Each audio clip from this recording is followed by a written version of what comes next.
And welcome back. It's 9:40. The home of the Spurs will have a new name in the near future after AT&T pulled the plug on its naming rights deal. RJ Marquez joins us now for a look at what's ahead for the arena and which company could take over. Let's start there, RJ. This was a surprising move for many, but maybe not people with inside knowledge. What have you been able to figure out here? Yeah, so first of all, we were talking a little bit, everyone always freaks out when it comes to the Spurs, right? Any little move that the Spurs do, everyone always kind of worries about things. Steph was just saying, she was like, oh, I wonder what this kind of means in the long run.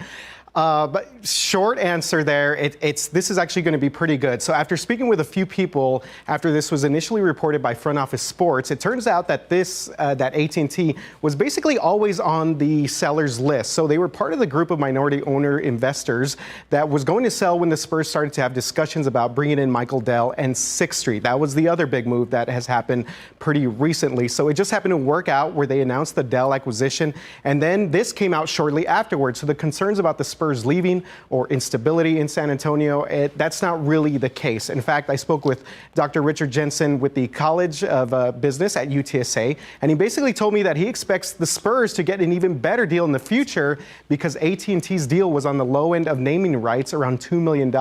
Now compare that to the Toyota Center in Houston, that's $4.75 million, and American Airlines Center in Dallas, which is around $7 million. And this also gives a local company the chance to build some brand awareness on a national scale. Here's what Dr. Jensen had to say.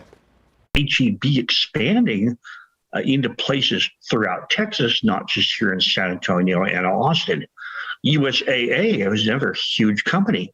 They recently announced plans to build a big hub in Charlotte, North Carolina. Yeah, so those are just two of the big name local companies that are going to maybe, be in the mix when it comes to naming rights. Also Valero and some other companies that are expanding a little bit further. Yeah, and that's me, the Spurs fan, always freaking out. So there's also been a recent push from some non-traditional companies to get into the mix. And can we see that for the AT&T Center as well? Absolutely. I mean, this is the world of tech and all sorts of gig, sharing all this sorts of different things. So the Miami Heat recently signed a new naming rights deal with a cryptocurrency company that's worth around $7 million a year. You remember they were the American Airlines Arena. There's also companies like Uber, Lyft, StubHub, tech companies, online companies that are now getting into these deals. The new stadium out there in Austin for the Austin FC's Q2 stadium. So, I mean, look, there's going to be a lot of companies that are going to be part of this. And so I think it's going to be good for the Spurs. Here's a little bit more about what Dr. Jensen had to say on that end. Maybe businesses are wary, businesses are not spending and this kind of a thing. But on the other hand, think of how many businesses are highly profitable. I just read Peloton has had sales go through the roof. Yeah, guys, interesting stuff there. Imagine the Peloton Race Center or something.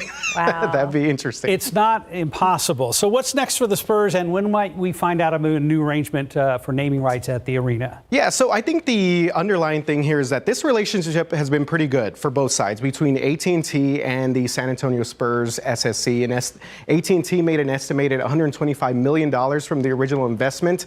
But remember, they were headquartered here when the deal was made. They are now in the Dallas-Fort Worth area. So it will remain the AT&T Center until next fall of 2022. The Spurs now obviously working pretty soon to vet and find some other sponsors. Of course, a big part of this is community involvement that Spurs want to be a part of as well. So if I had to bet on something, I would say a local company seems to make more sense, that is trying to expand a little bit. And I know we had a web poll about that. Yes. Some of the local companies were doing pretty well. Yes, yeah, HEB was kind of the front runner there on that poll. So, okay. Yeah, interesting stuff. Yes, understandable there. Thank you, RJ.